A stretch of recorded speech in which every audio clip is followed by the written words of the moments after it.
ఇక తెలంగాణలో కరెంటు బిల్లులపై రగడ మొదలైంది. 200 యూనిట్ల లోపు వాడే వాళ్లు కట్టాల్సిన అవసరం లేదన్న అంశంపై విపక్షాలు ప్రభుత్వాన్ని టార్గెట్ చేశాయి.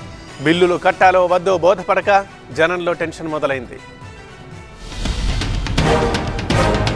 తెలంగాణ అసెంబ్లీ ఎన్నికల సందర్భంగా కాంగ్రెస్ పార్టీ ప్రకటించిన గృహజ్యోతి పథకం గురించి స్పష్టత ఇవ్వాలని ప్రతిపక్షాలు కోరుతున్నాయి. పథకంలో భాగంగా 200 యూనిట్ల లోపు కరెంట్ వినియోగానికి బిల్లు కట్టాల్సిన అవసరం లేదనే విషయాన్ని గుర్తు చేస్తున్నారు బీఆర్ఎస్ ఎమ్మెల్సీ కవిత. ప్రజలు ఈ అవకాశాన్ని సద్వినియోగం చేసుకోవాలని కోరారు. జనవరి 1వ తారీఖు నుండి 200 యూనిట్ల కన్నా తక్కువ కరెంటు వాడేటటువంటి ప్రజలెవరు కూడా నిజామాబాద్ జిల్లా అయినా తెలంగాణ వ్యాప్తంగా ఉన్న ప్రజలైనా కూడా కరెంటు బిల్లు కట్టే అవసరం లేదని చెప్పిండ్రు. కాబట్టి జనవరి 1వ తారీఖు నుండి 200 యూనిట్ల కన్నా తక్కువ వినియోగం చేస్తాం అనుకున్నటువంటి ప్రజలు కరెంటు బిల్లు కట్టకండి, లేకపోతే మళ్ళీ మనం అర్జీలు పెట్టుకొని అది లేట్ అవుతుంది. కాబట్టి కట్టకుండా ఉండమని కాంగ్రెస్ పార్టీ నాయకులే చెప్తా ఉన్నారు పెద్దలు. కాబట్టి కట్టకుండా ఉండండి అని కోరుతూ కరెంట్ బిల్లులు కట్టొద్దని మాటిచ్చి కాంగ్రెస్ పార్టీ మోసం చేసిందని ఆరోపించారు బీఆర్ఎస్ నేత దాసోదు శ్రవణ్. వారికోస్ వెయిన్స్ వ్యాధికి కేవలం 30 నిమిషాల్లో చికిత్స. కాల్ చేయండి 9989527715.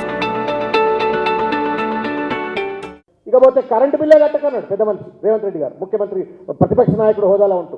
మీరు కరెంటు బిల్లు కట్టొద్దు, నేను అధికారంలోకి వచ్చిన తర్వాత కరెంటు బిల్లు అంతా మాఫీ చేస్తా అని చెప్పని, ఇవాళ పరిస్థితి ఏందా అని చెప్పని నమ్మి కరెంటు బిల్లు కట్టకుండా ఓటేసినటువంటి ఒక పేద ప్రజలు ఇవాళ వాళ్ళ ఇళ్లలోకి వచ్చి ఫీజులు బీక్కపోయేటువంటి ఒక పరిస్థితి ఇవాళ పల్లెల్లో కనబడతా ఉంది, పట్టణాల్లో కనబడతా ఉంది.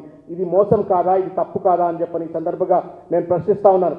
టీవీ9 బిగ్ డిబేట్ లో కాంగ్రెస్ సీనియర్ నేత పటేల్ రమేష్ రెడ్డిని ఇదే విషయంపై ప్రశ్నించారు టీవీ9 మేనేజింగ్ ఎడిటర్ రజనీకాంత్.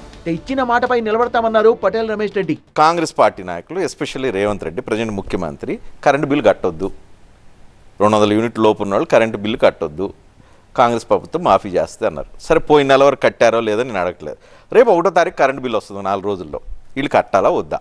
కట్టొద్దనే చెప్పినామండి. ఇప్పుడు కట్టొద్దని ఫీజులు చెప్పిండు, ముఖ్యమంత్రి గారే స్వయంగా చెప్పిండు. కాబట్టి దాని మీద స్టాండ్ అయినాం. మేము అతి త్వరలో కూడా ఆ కార్యక్రమాన్ని తీసుకుంటున్నాం. కాబట్టి మేము అన్నమాట మీదనే స్టాండ్ అయి ఉంటున్నాం. గృహజ్యోతి పథకంపై ప్రభుత్వం నుంచి స్పష్టమైన ప్రకటన కోసం అంతా ఎదురు చూస్తున్నారు.